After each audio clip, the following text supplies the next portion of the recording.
દોસ્તો નમસ્કાર.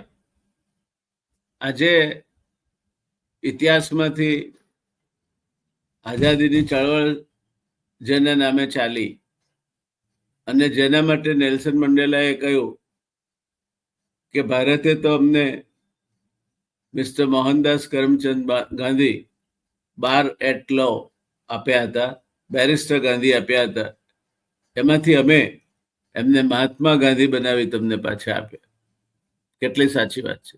મોરિસબર્ગ સ્ટેશનનો એ પ્રસંગ, ગાડીના ફર્સ્ટ ક્લાસના ડબ્બામાંથી પોતે અશ્વેત હોવાને કારણે ટિકિટ પોતાની પાસે છે છતાં પણ કેટલાક ગોરાઓએ એને ફર્સ્ટ ક્લાસમાં બેસવા સામે વાંધો લીધો અને એમને મોરિસબર્ગ સ્ટેશને શિયાળાની કડકડતી રાત, ઠંડી કે મારું નામ નહીં, અંધારું, તેવે સમયે મોરિસબર્ગ સ્ટેશને અમને ઉતારી મૂકવામાં આવ્યા.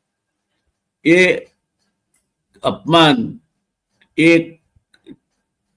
હાડ થીજવી નાખતી ઠંડીનો અનુભવ અને એ જે ગોરાઓની તુમાખી હતી, એણે મહાત્મા ગાંધીના મનમાં એવો તો એક તણખો પેદા કર્યો કે આ અપમાન કોઈ પણ ભોગે હું સહી નહીં લઉં અને મારા દેશને આ તોનમિજાજી ગોરાઓની દૂસરીમાંથી મુક્ત કરીશ.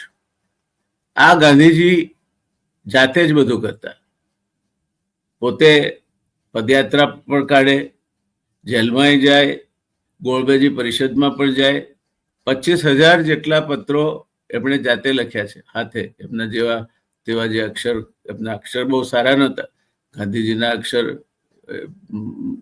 આપણે બહુ સારા કહી શકીએ એવા નહોતા, પણ એવા અક્ષરે પણ એમના પર આવેલા કાગળનો બાપુ અચૂક જવાબ આપતા. જેને શીખ આપવા જેવી હોય તેને શીખ આપતા, જેને ઠપકો આપવા જેવો હોય તેને ઠપકો આપતા, જેમને કંઈક સંદેશો આપવાનો હોય તેને કઈ સંદેશો આપતા. એ ગાંધીજી અને એમના રહસ્ય સચિવ મહાદેવભાઈ દેસાઈ, આ જોડી ભારતને એના દેશી રજવાડાઓથી અને બ્રિટિશ સલ્તનતની ગુલામીની દૂસરીમાંથી મુક્ત કરાવવા માટે જવાબદાર છે. અને એમાં સરદાર સાહેબ જેવા બાપુને સમર્થ સાથી મળે કે જેમણે પોતાની લોખંડી ઈચ્છા શક્તિ, કુને અને વહીવટી ક્ષમતાને કારણે આ દેશના 550 કરતાં વધુ દેશી રજવાડાને એકઠા કરી અને આપણને એક દેશ આપ્યો જેનો આજે આપણે ભારત કહીએ છીએ. 1947ની 15મી ઓગસ્ટે આ ભારત આઝાદ થયો, આપને ખબર છે. 26મી જાન્યુઆરી 1950 આજે જેની સૌથી વિશેષ ચર્ચા ચાલે છે ને જે બંધારણ આપણે આપણી જાતને આપ્યું, એ બંધારણ આપીને 26 જાન્યુઆરી 1950થી આ દેશ પ્રજાસત્તાક બન્યો. પ્રજાસત્તાક એટલે શું? પ્રજા પાસે સત્તા છે તેવો દેશ. લોકશાહીની મૂળભૂત વ્યાખ્યા એમ કે છે કે ડેમોક્રેસીની વ્યાખ્યા શું કે છે? એવું કે છે કે government by the people, for the people, of the people. લોકોની, લોકો માટે, લોકો વડે ચાલતી સરકાર એટલે લોકશાહી. એ સરકાર લોકોની બનેલી હોય, લોકોના ચૂંટાયેલા પ્રતિનિધિઓ રાજકર્તા તરીકે બેઠા હોય. રજવાડા વિદાય લઈ લે, બ્રિટિશ સલ્તનત વિદાય લઈ લે, એટલે લોકોની ચાલતી, લોકો વડે ચાલે સરકાર અને લોકો માટે પ્રજાહિતને કેન્દ્ર સ્થાને મૂકીને ચાલે તે સરકાર, એ લોકશાહી સરકાર. લાગે છે આજની સરકારો આવું કરે છે? આપણે આ આદર્શોને પાળવામાં અને આ આદર્શો પ્રમાણે ચાલવામાં ઘણા ઉણા ઉતર્યા છે દોસ્તો. નથી લાગતું તમને? લાગે છે ને? તો એ મહાત્મા ગાંધીની વાત મારે આજે એક બીજા જુદા સંદર્ભમાં કરવી છે. ગાંધીજી એક વખતે ભગવતસિંહજી જે આદર્શ રાજ્યના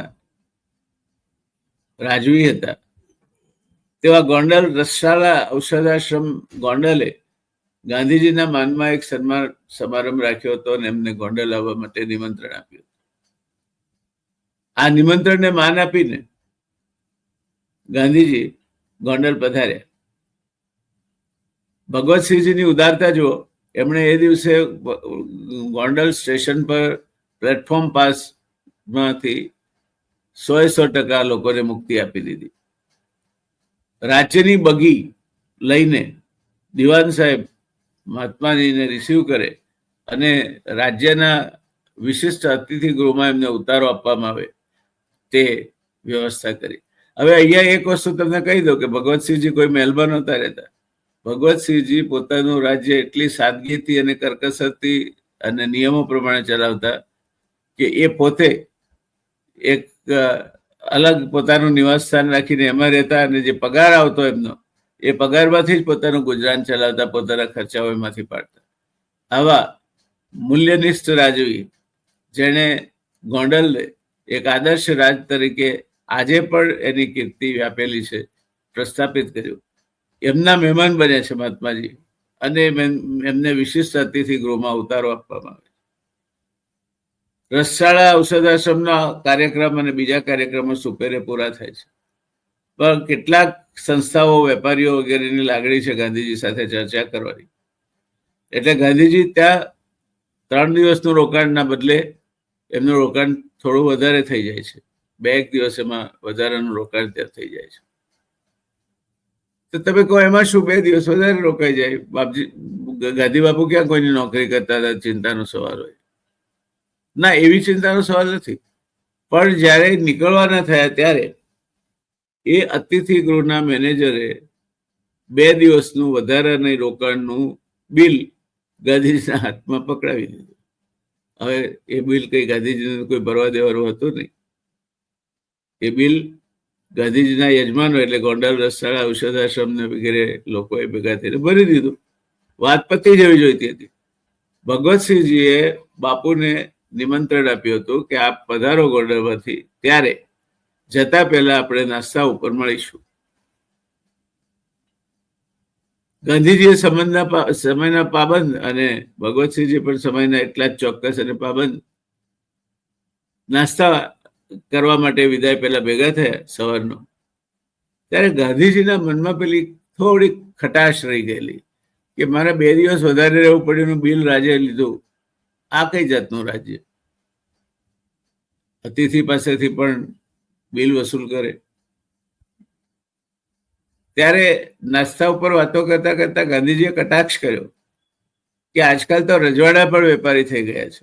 આજકાલ તો રજવાડા પણ વેપારી થઈ ગયા છે.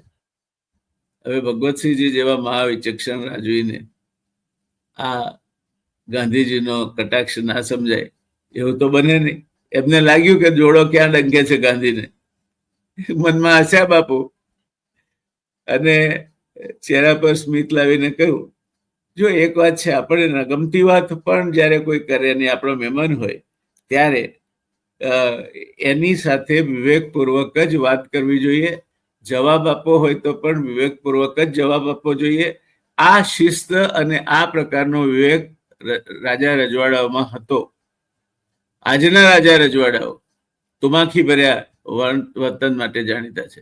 પ્રધાન થાય એટલે દુનિયાથી જાણે એ અલગ હોય તે રીતે વર્તે છે. ત્યારે ભગવતસિંહજીએ મોઢા ઉપર સ્મિત લાવીને કહ્યું કે મિસ્ટર ગાંધી, એ વખતે મહાત્મા ગાંધી નહોતા બન્યા. મહાત્મા ગાંધીનું બિરુદ ગાંધીજીને રવિન્દ્રનાથ ટાગોરે શાંતિ નિકેતનની એમની મુલાકાત દરમિયાન આપ્યું હતું. એટલે એમણે કહ્યું, મિસ્ટર ગાંધી અથવા બેરિસ્ટર ગાંધી, તમને એક વાતનો ખ્યાલ છે? શું બાપુ? કે આપ જ્યારે દક્ષિણ આફ્રિકામાં સત્યાગ્રહ ચલાવતા હતા ત્યારે દર મહિને તમને એક અજાણ્યા શખ્સ તરફથી આ લડત ચલાવવા માટેના ફંડફાળામાં 100 પાઉન્ડ દર મહિને મળતા હતા. કે હા, પણ એ કોણ મોકલતું તે મને ખબર નથી, પણ પરમાર્થ કાજે હતા એટલે અમે સ્વીકારતા હતા કે બ્રિટિશ રાજના દરથી આપનાર પોતાની ઓળખ છતી કરવા નહીં માંગતો હોય. ત્યારે ફરી પાછો ચહેરા પર સ્મિત લાવી અને ભગવતસિંહજીએ કહ્યું કે જરા મારી સામું જુઓ ને. ગાંધીજીએ કહ્યું, કેમ, એવું શું છે? લો આપના સામું જોયું. તમને જે 100 પાઉન્ડ મોકલતો હતો ને એ વ્યક્તિ બીજો કોઈ નહીં, તમારી સામે બેઠો છે. મિસ્ટર ગાંધી, એક વાત સમજી લો કે મારે રાજ્ય ચલાવવાનું છે અને રાજ્ય પ્રણાલીઓ ઉપર ચાલે છે, પ્રથાઓ ઉપર ચાલે છે, નિયમો ઉપર ચાલે છે. અને રાજ્યના જે નિયમો છે એ પ્રમાણે 3 દિવસ માટે જ કોઈ પણ વિશિષ્ટ અતિથિને અમારા આતિથ્ય સત્કાર મફત આપવાની છૂટ છે. એથી ઉપરની છૂટ આપવાનું એક અપવાદરૂપ શરૂ કરું તો કાલે ઉઠીને એ પ્રથા ભૂલાઈ જશે અને અપવાદો રહી જશે. પછી કોઈ 7 દિવસ રહેશે, કોઈ 15 દિવસ પણ રહેશે. માટે એ અપવાદ ન કરવો પડે અને રાજ્ય વ્યવસ્થા સુપેરે ચાલે અને રાજા પોતાના સ્વવિવેક પર એવા નિર્ણયો ન લે કે જે રાજ્યની તિજોરીને માટે ભારરૂપ હોય. માટે મેં નિયમ કર્યો છે કે 3 દિવસ ઉપર પછી તમારે પૈસા ભરવા પડે અને એટલે આપનું બિલ 3 દિવસ ઉપરનું અમે આપ્યું છે. એ આ રાજ્યનો નિયમ છે અને યુ વિલ એપ્રિશિએટ કે એ રાજ્યના હિતમાં છે, રાજ્યની પ્રજાના હિતમાં છે. ગાંધીજી મામા આગળ નાખી. દોસ્તો, આ જે છે એ રજવાડું રાજકર્તાના લક્ષણ છે. રાજ્યની તિજોરી પર બોજો પડે એવું કોઈ પણ કામ અથવા તો લાંબા ગાળાનો બોજો પડે એવું કોઈ પણ કામ એમણે નહીં કરવું જોઈએ.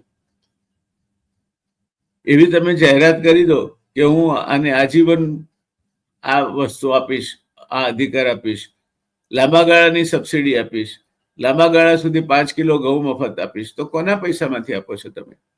અને પછી પ્રજા પાસે એવી અપેક્ષા રાખો કે પ્રજા તમારો આભાર માને.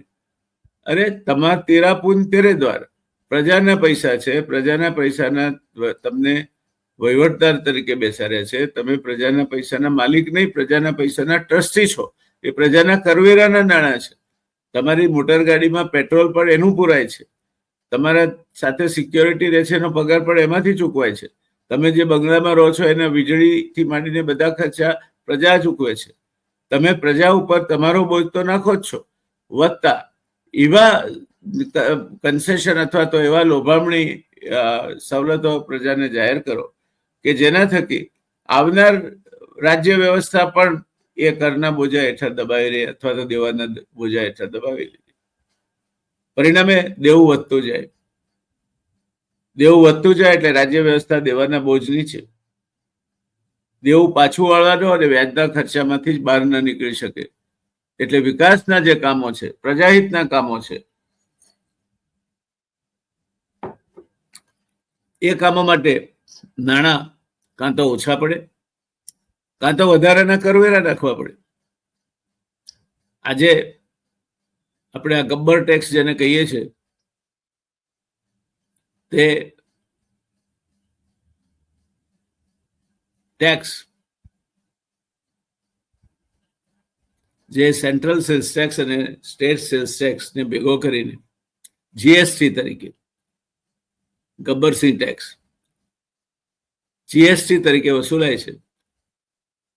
એ દોસ્તો તમને ખબર છે એના 52% ગરીબ લોકો ભરે છે.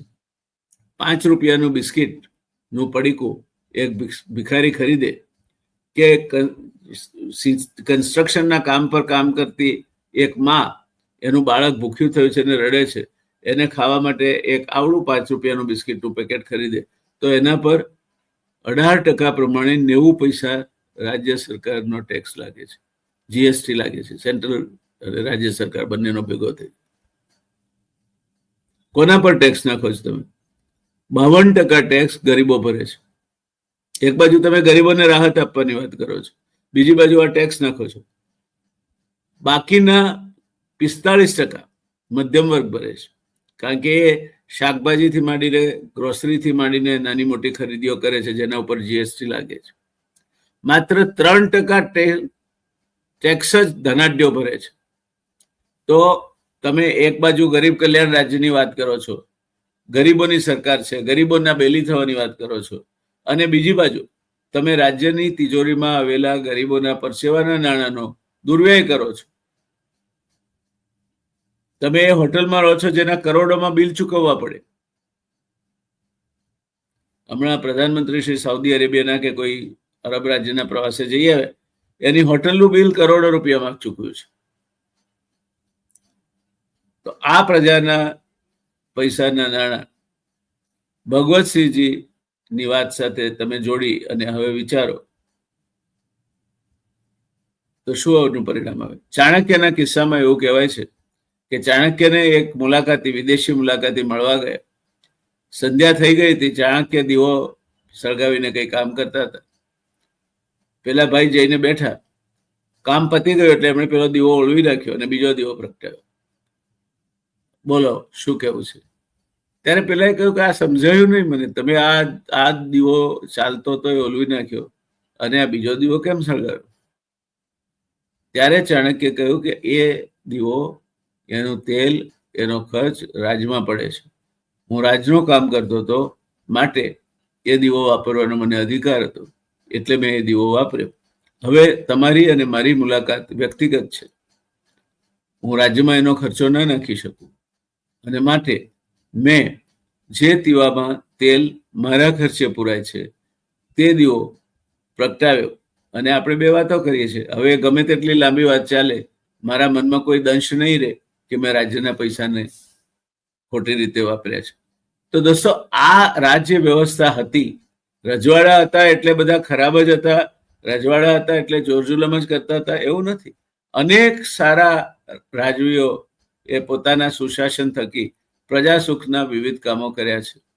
એમાં સર સાજીરાવ ગાયકવાડનું નામ પણ આવી જાય, ભગવતસિંહજીનું નામ પણ આવી જાય, ભાવનગરના કૃષ્ણકુમારસિંહજીનું નામ પણ આવી જાય અને જામ સાહેબનું પણ નામ આવી જાય. દોસ્તો, એમની સાથે એમને સલાહ આપનારા પણ સર અરવિંદો ઘોષ અથવા સર ટી માધવરાવ કે પટેલ સાહેબ જેવા દીવાનો હતા.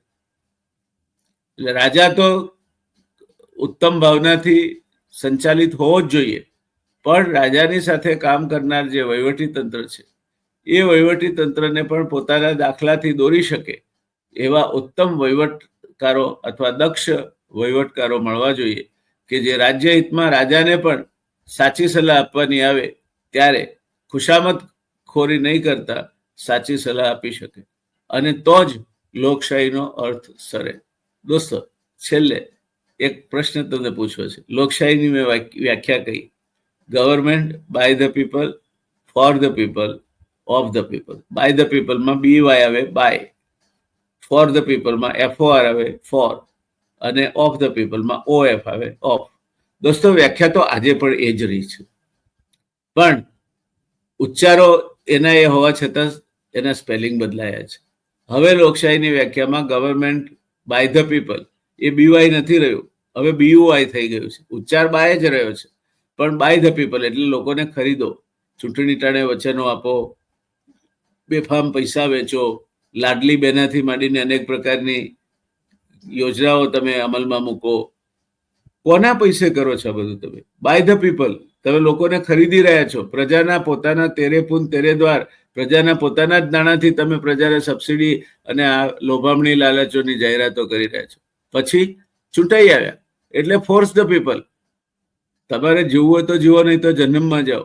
ખેડૂતનો પાક આવવાની અત્યારે કપાસનો તૈયારી છે. ઓક્ટોબર મહિનામાં પાક આવે, તે ઓક્ટોબર મહિનાના પહેલા જ સપ્ટેમ્બર મહિનામાં તમે કપાસ અહીંયા ડ્યુટી ફી આયાત કરી શકાય એ રીતના ખરીદા બહાર પાડો. તો આ વખતે કપાસના ખેડૂતોનું શું થશે? વિચાર્યું છે ખરું? એટલે ફોર્સ ધ પીપલ. તમારે જીવવું હોય તો અમે કાયદા ઘડીએ, એ કાયદા પ્રમાણે જીવો.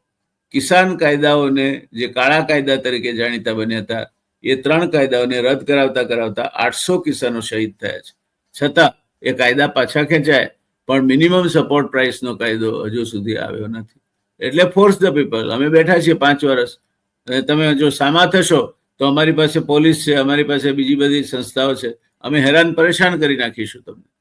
એટલે government by the people BUY, force the people FORC, for the people, અને ઓફ ધ પીપલ. છેવટે એમનો અંતરાત્મા છે, જે અંતરનો અવાજ છે, એને મારી નાખો. દરેક માણસ એમ માનતો થઈ જાય કે રાજ્ય તો આ રીતે જ ચાલે, રાજા તો આવો જ હોય. તમારા પોતાના વહીવટ માટે રાજ્યના નાણાંનો બેફામ દુરુપયોગ કરો. તમે એક રાજા કરતાં પણ વધારે એશારામીથી રહો. તમે દુનિયાભરની આયાતી ચીજ વસ્તુઓ વાપરો અને પ્રજાને સ્વદેશી વાપરવાનો આગ્રહ રાખવાની શિખામણ આપો. આ બધું ક્યાં સુધી ચાલશે? આના કરતાં ભગવતસિંહજી જેવાના જીવનમાંથી કોઈ દાખલો લઈને આજના વહીવટકર્તાઓ કંઈ શીખી ના શકે, અને પ્રજા પણ કંઈ ના શીખી શકે. કારણ કે લોકશાહીમાં યથા પ્રજા તથા રાજા, જેવી પ્રજા છે તેવો જ રાજા એને મળે છે. તો તમારે ભગવતસિંહજી જેવો રાજા જોઈતો હોય તો તમારે પણ એ જે ગોંડલની પ્રજા હતી એ પ્રજા જેવા રાજ્યને વફાદાર અને પોતાની ફરજ પ્રત્યે પોતાની જે જવાબદારીઓ છે એના પ્રત્યે સંનિષ્ઠતાથી વર્તનાર બનવું પડશે કે નહીં. અને તો જ ભલભલા ચમરબંધીને તમારા પ્રધાન કહી શકશે કે આ નહીં થાય એટલે નહીં થાય એટલે નહીં થાય. 150 કરોડ લોકોના હિતનો સવાલ છે. તમે અમેરિકાના રાષ્ટ્રપ્રમુખ હો તો તમે તમારી જગ્યાએ છો, હું પણ દુનિયાના સૌથી મોટા દેશનો વડાપ્રધાન છું. મારી પ્રજાના હિતમાં જે છે તે આ છે, અને એ સાથે તમારી સંમતિ નહીં હોય તો પ્રજાના હિતમાં નહીં હોય તે કામગીરી નહીં થાય. ભગવતસિંહજીની માફક આવું સ્પષ્ટ કહેનાર રાજવીઓ અથવા તો પ્રજાસેવકો અથવા પ્રધાનો આપણને છેલ્લા કેટલાક દાયકાઓથી મળતા બંધ થઈ ગયા છે. અત્યારે ખુશામતખોરોનો જમાનો આવી ગયો છે. બનાવટની છે બલિહારી, આ પંક્તિઓ યાદ રાખજો દોસ્તો. બનાવટની છે બલિહારી, ઉકરડા બાગ થઈ બેઠા. બનાવટની છે બલિહારી, ઉકરડા બાગ થઈ બેઠા, જે જાતે જોઈ ના શકતા જગત ચિરાગ થઈ બેઠા. આજે આપણે મહાત્મા ગાંધી અને ભગવતસિંહજી વચ્ચેનો સંવાદ યાદ કરીએ. સાચો વહીવટકાર, સાચો રાજા, સાચો પ્રધાન, સાચો પ્રજાનો લોકનાયક નેતા કેવો હોય એ ભગવતસિંહજીના દાખલા પરથી સમજવાનો પ્રયત્ન કરીએ. અને પ્રજાના તમારા કરવેરા નાણાં તમને ભેટ કરીને આપવામાં આવે છે ત્યારે તમે રસ્તા ઉપર બેનરો લઈ લઈને શેના નીકળી પડો છો? આભાર છે અમારો આ રસ્તો મંજૂર કરાય. તમારો રસ્તો મંજૂર કરવા માટે તમને ત્યાં મોકલ્યા છે, અને ક્યાં એમના ગજવાના પૈસામાંથી કર્યો છે એમણે? તમારો રસ્તો મંજૂર કર્યો છે એમણે પ્રજાના કરવેરાના ભરાયેલા નાણાંમાંથી, અને એ નાણાં પ્રમાણે એ રસ્તો મંજૂર કર્યો છે વિધાનસભાએ. તો શેનો આભાર દર્શન કરો છો?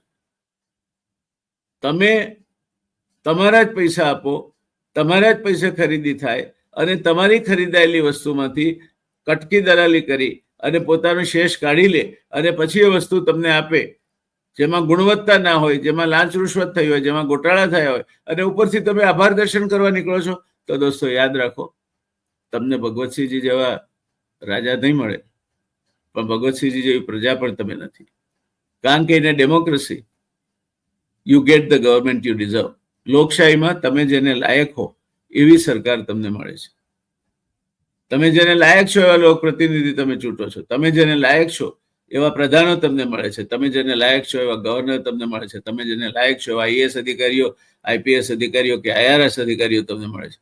છેવટે તો આ આખી ચર્ચાના તારણ રૂપે મારે તમને એટલું જ કહેવું છે કે તમારા ગામમાં કોઈ મોટું તળાવ છે, કોઈ નદી છે, એને યાદ કરો.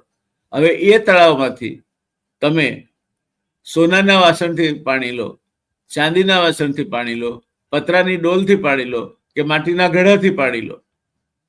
પાણીના ગુણધર્મો નથી બદલાવાના. પાણી તો એ તળાવનું પાણી જ છે. એમ પ્રધાન હોય, ધારાસભ્ય હોય, સાંસદ હોય, આઈએએસ અધિકારી હોય, પોલીસ અધિકારી હોય, ઇન્કમટેક્સ અધિકારી હોય કે અન્ય કોઈ સમાજના અગ્રણીઓ હોય, છેવટે તો એ પાણી પેલા તળાવનું છે. સમાજ જેવો છે એનું પ્રતિબિંબ તમને આમાં જોવા મળશે. એટલે જ્યાં સુધી સમાજ ન સુધરે, જ્યાં સુધી સમાજ પોતાના હક્કો પ્રત્યે સભાન ન થાય અને સમાજ પોતાની વાત પ્રમાણિકતાપૂર્વક અમલમાં ન મૂકે, ત્યાં સુધી આપણે એવી અપેક્ષા રાખતા હોઈએ કે કોઈ રાજા રજવાડા ભગવતસિંહજી જેવા પાકશે કે કીર્તિકુમારસિંહજી જેવા પાકશે, કૃષ્ણકુમારસિંહજી જેવા પાકશે કે જામ સાહેબ જેવા કે સયાજીરાવ ગાયકવાડ જેવા પાકશે કે આપણને સર માધવરાવ જેવા કે પટણી સાહેબ જેવા દિવાન મળશે. તો મને લાગે છે આપણે દિવા સ્વપ્નમાં રાખીએ છીએ. તમે જેને લાયક છો એવી જ સરકાર તમને મળવાની છે. તમે જેને લાયક છો એવા જ રજવાડા તમને મળવાના છે. ભગવતસિંહજી ગોંડલ એનું આદર્શ ઉદાહરણ છે. ભગવતસિંહજીની એવી પણ કેટલાક બીજા દ્રષ્ટાંતો છે. કઈ રીતે નિર્ણય લેવાય, રાજાએ કઈ રીતે વર્તવું, વખતો વખત આપણે એ નિર્ણય તમારા સામે મૂકતા રહીશું. ત્યાં સુધી તમારા દોસ્ત જયનારાયણ વ્યાસને તમે રજા આપશો. હા, તમને જો આ બધું ગમતું હોય, હું ઇતિહાસ તમારા સામે મૂકવાની એક આ નવા કાર્યક્રમ થકી મથામણ લઈને બેઠો છું. તમને આ જો ગમતું હોય તો ચોક્કસ તમે તો સબસ્ક્રાઇબ કરજો જ, પણ તમારા ઘરમાં, તમારા મિત્ર વર્તુળમાં જેની પાસે સ્માર્ટફોન છે તે બધાને આમાં સબસ્ક્રાઇબ કરાવી અને જોડશો તો મને લાગે છે કે આપણે એક જે અવેરનેસ અથવા તો જાગૃતિનું અભિયાન હાથ ધર્યું છે એમાં અમારો કોઈ સ્વાર્થ નથી. તમારે એક પૈસો પણ આપવાનો નથી એને તમે સબસ્ક્રાઇબ કરો એ પેટે, પણ તમે એક બહુ મોટું સમાજ સેવાનું કામ કરશો, જાગૃતિ ફેલાવવાનું કામ કરશો. તો દોસ્તો કરશો ને સબસ્ક્રાઇબ. જો જૂઠું નહીં બોલતા. સર્વે એવું કહે છે કે 100 માણસો આ કાર્યક્રમ જોવે છે, એમાંથી માત્ર 20 જ માણસો સબસ્ક્રાઇબ કરવાની તસ્દી લે છે. તમે 20 માના પ્રમાણિક માણસ છો કે 80 માના અપ્રમાણિક માણસ છો એ તમારા પર નક્કી કરવાનું છોડું છું. મારી વિનંતી છે, જોશો નહીં, જોડાઈ જાઓ, સબસ્ક્રાઇબ કરો અને વધુને વધુ સંખ્યામાં લોકોને આ પ્રવૃત્તિ સાથે, આ જ્ઞાનની પરબ સાથે જોડો એવી વિનંતી સાથે આજની ભગવતસિંહજીની આ ઉદાહરણ સાથેની વાત આપણે પૂરી કરીએ છીએ. જય જય ગરવી ગુજરાત, જય જય ગરવી ગુજરાત, જય જય ગરવી ગુજરાત. જય હિન્દ.